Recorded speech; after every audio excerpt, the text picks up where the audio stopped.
Hello world, this is Zan with turn 38 of Late Age Calum in Lucid's 2022 Dominions 5 tournament.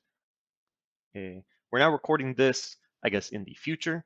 We won't have my current moves saved in, but I'm going to try to review the turns and jump around to some of the more interesting tidbits. I had taken a bunch of notes. I know that was a suggestion from a previous viewer. Hilariously enough, last week or the week before, the channel where I had all those notes got deleted.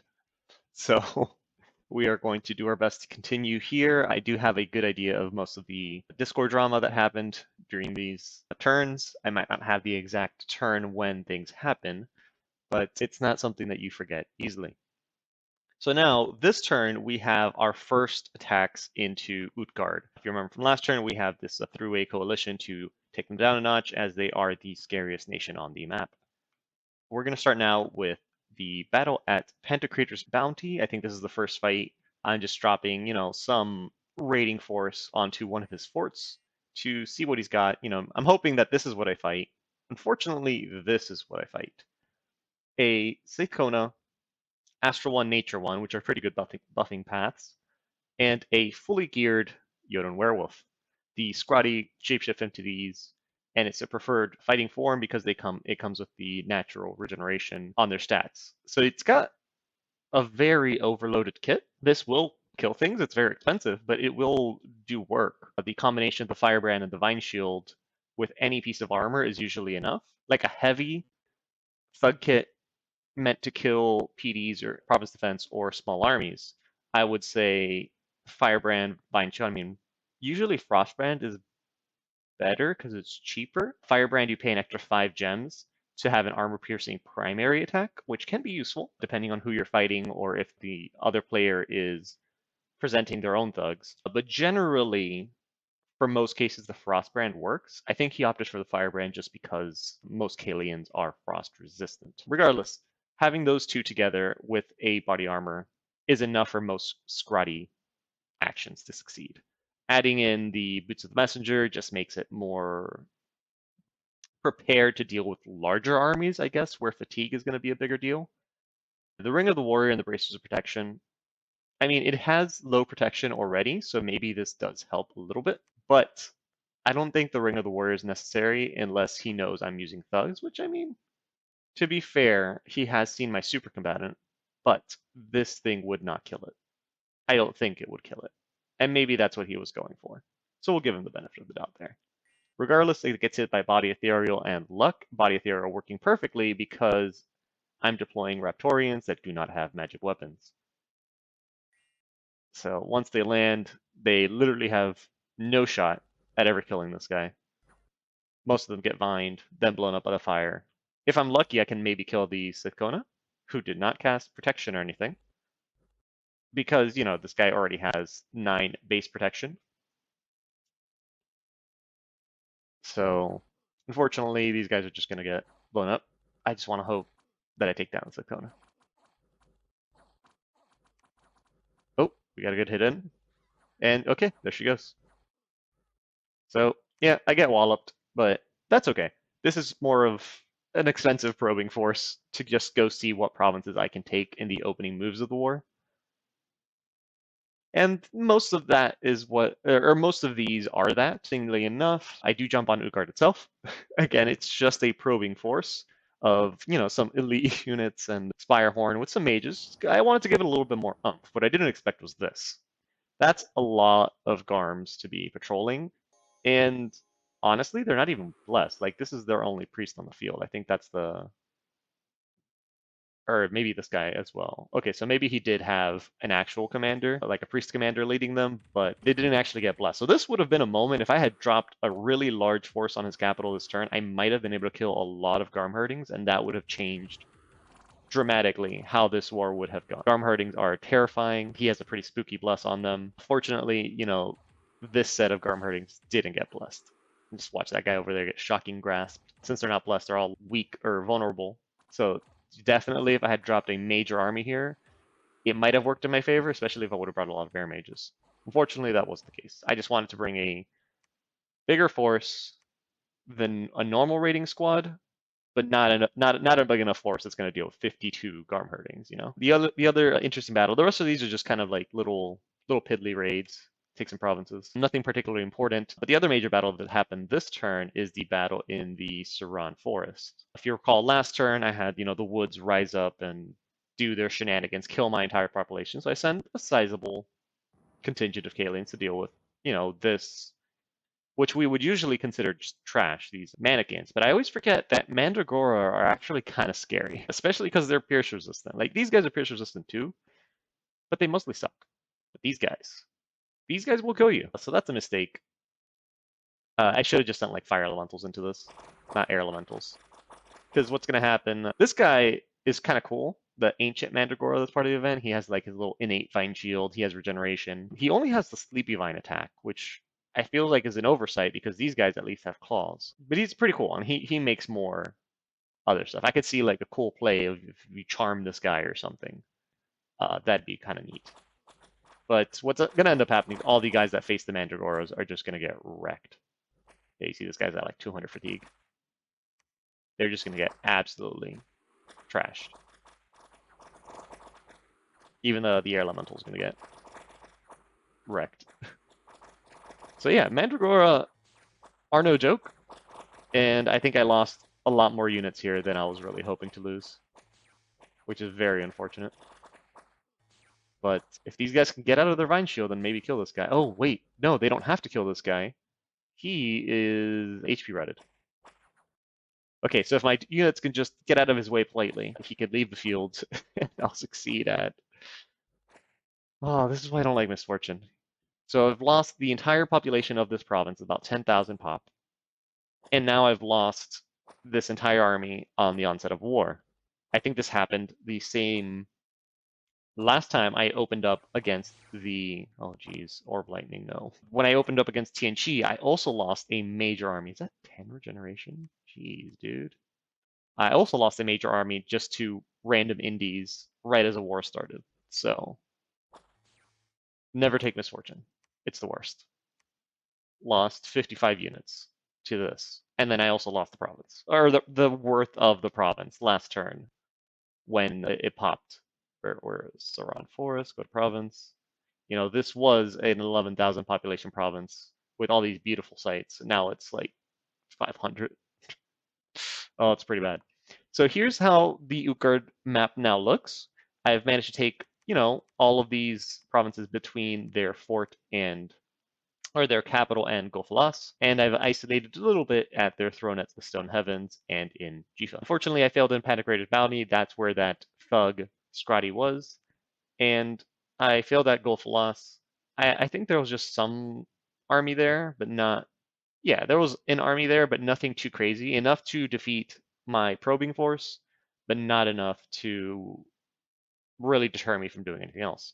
Actually, it's so close to my capital, and right now it's temporarily isolated. I really need to take this citadel. I think the whole war essentially is dependent on, will I take this citadel before he takes this one? If he takes this one, it's very bad for me. If I take this one, now I have a base of operations that I can jump onto the rest of his nation. It definitely helps that we have Pangea in the south fighting. Midgard is somewhere. I'm sure he'll help, probably. The other important things for this turn is I'm casting Watchers because I want to blood hunt, or I am blood hunting, you see, already on turn 38. With scouts, I'm forcing the matter in. I have empowered 2 scouts in blood already, and as I get more blood slaves, I will keep doing so just to get this blood economy going. And I'm casting Watchers. Watchers are probably one of the best blood hunting tools in the game by far. They have 50 patrol strength each. They have a lot of hit points. They have a lightning attack that is very strong and scales with strength. What makes this very useful is then that a traditional raiding force will struggle against this because now not only do they need to defeat a 75 hit point, resistant 20 protection statue, they need to do so while being completely lightning resistant. Like 5 or 10 lightning resistance is not enough to deal with this, because if it does damage you and you get shocked, you get stunned because of the lightning damage, now all the other province defense that might not have originally been able to hurt you are now going to start critical hitting you because you have 0 defense skill and you're stunned. So this thing is, one, it's very deadly against raiders, but two, it provides an immense amount of patrol strength. Obviously, it has no upkeep because it's summoned, and then I believe it is only 5 air gems. It's very good. The problem is that Air 3, Earth 1 is very difficult path to come across on many nations. I think Nabaa gets it pretty easily. Late Age Calum, I think, gets it easily. Maybe one of the Vanheims. I'm not 100% certain. It's a pretty rare set of hats to get, but it's pretty good. The other thing I want to mention is just the army movements of Atlantis. He knows that I'm not going to move out just yet, and Ulm has marched out an army to meet Atlantis, who has moved on to the Citadel. So let's take a look at Ulm's army. So his composition is mostly crossbows. I'm not sure why he has this group of crossbows here, and this swordsman over here. I feel like those two should be switched, but it is a hell of a lot of crossbows, and he's got some pale ones in the back, I guess as siege shaft mercenaries. He's bringing along some black priests, certainly buff up their truth, like earth pow. Wait for your buffs, guys. No, wait, don't go. Well, certainly, you ideally want to have these sword-wielding gentlemen on hold so that they can get Legions of Steel and Strength of Giants and all these nice buffs. But I guess doing this is fine too for province defense. So that's the Olmish army and the Atlantean army movements. And he is doing some raiding here. These Rangers of Ulm are actually stealthy, which is pretty cool. And I think that's most of what's going on the turn. TNG has already been wiped out, and I've taken most of his territory. And yeah. So with that, I think that's turn 38. Let's move on to turn 39.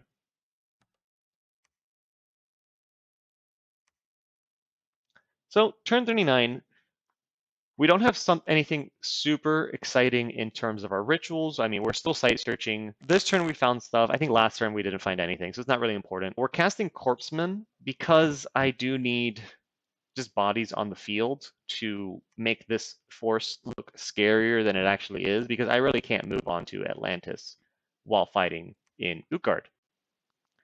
But you'll notice there is a battle now in the ritual phase in Saitica, which is where the Olmish army was. So now we see Atlantis's answer to that Olmish army, which is a giant monolith with the Storm Spool, which is really good at defeating Olmish troops, because since they're not sacred, their odds are they're not going to have any sort of lightning resistance. Ulm can cast lightning resistance, but how often are you expecting this? We have a big, magnificent big rock with 400 hit points, resistant against slashing and piercing, so both his Y-handers and the crossbows, 33 protection, and likely can get more, with some pretty good paths against the regular Olmish army. Now, if Ulm had, and I made this mistake the other day where I said crumble, if he had shatter, so if he had all of these black priests on advance and cast with earth power, oh, he has his blood graph here too. Wow. So if he had all of these characters on advance and cast with earth power and the technology, which he might not have, because you remember he was on the back foot in a war against TNG, then there is a chance that these black priests would march up to this monolith and cast shatter. In theory, that's how that works. In practice, how the spellcasting AI works is it's going to see these wolves with low protection, and it might just decide to cast Blade Wind or something on the wolves. And this is all assuming he does have them on advance and cast. I don't think he does, which is a mistake a lot of players make. I think in most battles, you should have your mages on advance and cast to make sure that they're always going to be in the combat. You don't want this situation to happen where your mages are all the way back here and your primary forces are all the way up here about to get killed. It prevents a lot of cheese related to thugs and super combatants if you just put them on advance and cast. Right now, even being in the back isn't helping because they're getting killed either by wolves or by their own archer because there happens to be a wolf near them. So, unfortunately, ooh, that's a good gift from the heaven. Is another. I don't want to even say it's a good way. It is a way to deal with this because there's going to be 150 blunt damage that is not going to be resisted. But you would need to land 3 of them onto this monolith. And it is unlikely you're going to land 3 of them on this monolith. taking some chip damage, but it's just very unlikely to happen, as opposed to having a mage kind of here on the periphery just shatter, shatter, shatter, shatter. That would work very fantastically. Yeah, but as it is, I don't think there's anything in this army. Even the Bloodgraph has an enchanted spear, which is not necessarily armor piercing or anything. So although he's in a prime position to be damaging this monolith, he doesn't quite have the right weapon, and because of Astral Shield, he is going to get paralyzed. I don't want to say often because, you know, this guy has good Astral, but the Graph has good magic resistance. But yeah, it's unfortunate how this turns out, but the Olmish army is in shambles and retreating. A very devastating defeat. Likely, given the strength of the Atlantean army, Ulm's previous positions in war, I'd say this is probably unrecoverable. I found 2 magic sites. They're not really that important, but everyone likes finding magic sites, so I'm going to show that. We have another major battle in Pavonia. So now this is me attacking Utgard, and this is just a bunch of Garm herdings are now rolling out to stop my raiding forces. So it's not so much major as it is, damn, this guy's rolling out in force with the Garms. We'll just double check his bless here for everyone to see, which is, you know, all these resistances. 5 shock resistance, can still get hit by lightning bolt. So it's not super fantastic, but it's better than -5 by far because it prevents the area of effect damage from Thunderbolt. But yeah, mostly this is just a super defensive bless with Undying, Blood Surge, all that. No actual offensive power has been added to this chassis, which is one of the things I wanted to do with Pallbearer. Like, if I had Pallbearer right now, I would see this and just, oh man, I would be so happy. Because I could just jump Pallbearer on top group of 28 Garms and Pavonia and poof, 28 Garms are dead because they wouldn't be able to hit them with their 12 attack. And when they Berserk, sure, it'll go to 14 or 15. But Pallbearer is walking around with 30 defense. So it wasn't going to happen. Let's see, we have another battle of interest in the Modern Wield. This is now Atlantis attacking Ulm. So we have another decently sized Ulm army. This looks like it's mostly province defense against Atlantean crossbow bait. He's got his ice guard with their shields up front, maybe a splash of diseased glaive guard, and the primary chunk of his forces here in the back, the leather armored crossbowmen as opposed to the scale armored crossbowmen. He's got a fantastical adept of the Golden Order, providing fire magic. He has one of his cap only mages. He has a few of his cap only mages, and more adepts of the Golden Order. So there are a decent amount of crossbows in the Olmish province defense, so technically they could do work, but we get natural rain. Why?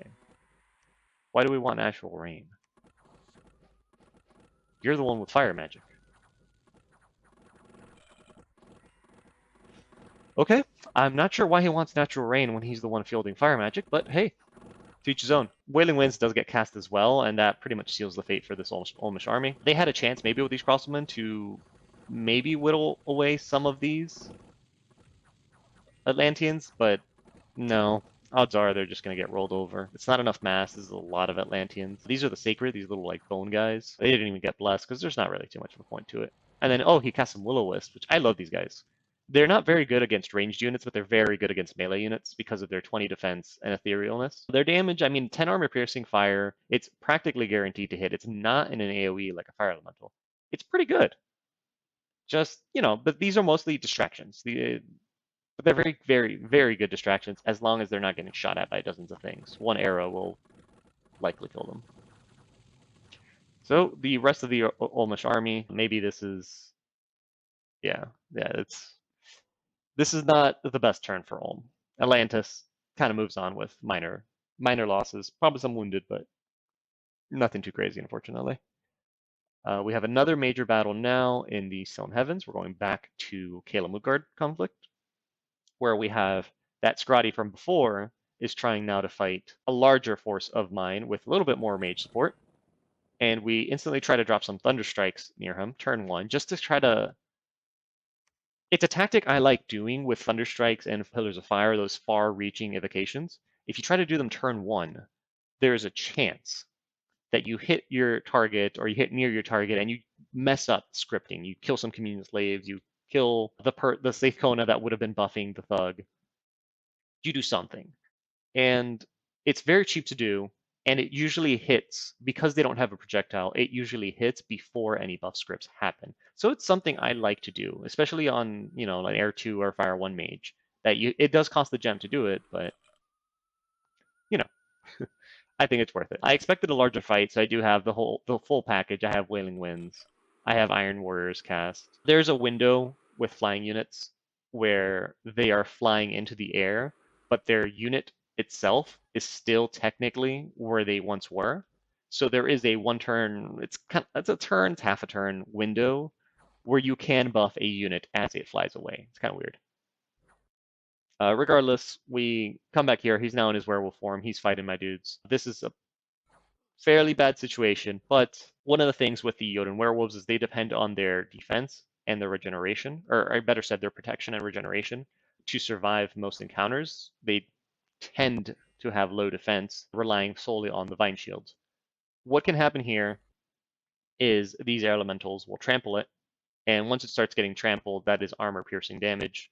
If it has low defense, it will start taking chip. Here you have my mages on advance and cast. If they start whacking it with some lightning bolts, it is susceptible to shock. Are my mages capable of doing that? Well, he's capable of making it go blind. That's good. I don't know what this guy's going to do either. Ooh, a Banefire Dart. Yeah, that'll do it.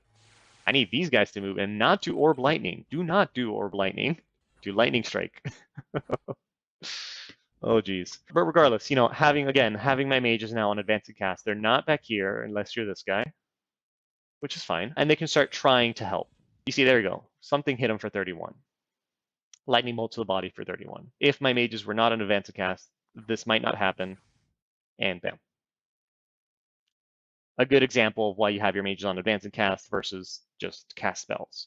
Almost always, that result happens more often than the result of you wanting to have had your mages in the back, which is why I prefer it. It's definitely, to each their own. Everyone can do their own thing, but in my experience with this game, I see the results of winning a battle due to my mages being on advanced cast happen more often than winning a battle because I had my mages in the far back. So I prefer doing that. And then our final battle that I have written down to investigate is the Battle of the Mudwood, where we see another Atlantean army. Now, this is not the first one, even though, it has a lot of cat mages. It has a lot of these adepts of the Golden Order. This is another Atlantean army just marching on to take out Ulm. So things are looking very, very bleak for Ulm, as they have 2.5, let's say 3, because if you combine this with the sieging force, you have 3 major Atlantean armies. Marching on Ulm, their Ulmish forces have been completely wiped off the map. They have whatever retreated here. The Pretender's nowhere to be seen, so he might try to do something and defeat one of these armies, but it will be very difficult considering the mage support. In the Utgard front for myself, we've managed to keep the Stone Heavens under siege. We've managed to tap Pantocrator's Bounty and Gulfalos, and continue our raiding into his hinterlands. He did march out into Star Peak, so good on him for that. I'm assuming I'm going to probably magic phase onto this and this, just to kind of cleanly wipe out these forces. I don't think I can magic phase onto any of the Garm herdings, because the ones I would be using would likely be these Harab Elders with Twiceborn, just kind of thug them out and send them out. But I don't think that they would be able to be Garm herdings the way Pallbearer would have been able to just wipe them off the map. So I'm just going to continue my raiding. I think here in Pazuki, and Pavonia, we did have fights, but the one in Pazuki, that's his blood hunting province, so I did get wiped out there, and then Pavonia does have Garm herdings. Maybe he's given up his southern area to Pan, and he's just going to come focus on his core lands. If you notice, although this is supposed to be a 3-way coalition, this is about where the first bit of drama happens. Midgard has secretly backed out of this war for some reason. So this was meant to be a joint exercise. We did draw, a fancy little line on Utgard on how we're going to split it. And yeah, Midgard, without telling Pan or I, has just made a separate peace deal with Utgard and backed out of the war. I think that's kind of shitty to do, but you know, it's an online game. People are free to do whatever they want. I just think secretly backing out on deals with your allies is treacherous scum, and I don't know. In a game with as small as a community as this, where you're very likely to play with the same people over and over again, you're very likely to develop some sort of reputation. I don't know. I never feel like doing those kind of deals is worth it because sure, let's say everything works out the way you want it to, and the result of your treachery is you win the game. But now in the future, let's say we all play a game together. Pan and I know, like, screw this Midgard guy. Like, we're not going to trust him because whatever deal we make, it's very likely he's going to wheel and deal and sneak around us anyways. So that's my 2 cents on it. But you know, not everyone has to play the way I do. I tend to play very naively and try to do honorable or whatever the heck. But yeah, so Midgard has backed out. So it's just Pan and I against Utgard, but that's okay. Pan has cleaned up this little southern area. I don't think Utgard's going to defend it too much, and it's just up to me to clear out the top area. About now, as well, we should also have, or we're going to be preparing to move on to Atlantis. The Olmish front is completely non-existent, but I do need to honor my deal and stop Atlantis because if I remember correctly, right now they have 1, 2, 3 thrones. They're going to have a fourth here, and then defending their game-winning thrones is here at Bogatin. They have a palisade that they can sail to from this fort in Assad. They can sail right there. And then I think they just need this one here, this wasteland. I don't know if they own it or if Midgard owns it, but you know, it is the open throne and they can potentially win the game very, very soon if I don't apply pressure to the throne at Summer Edge. Well, that being said, that will be the end of turn 39. And yeah, hope to see you guys next time. Thanks for watching.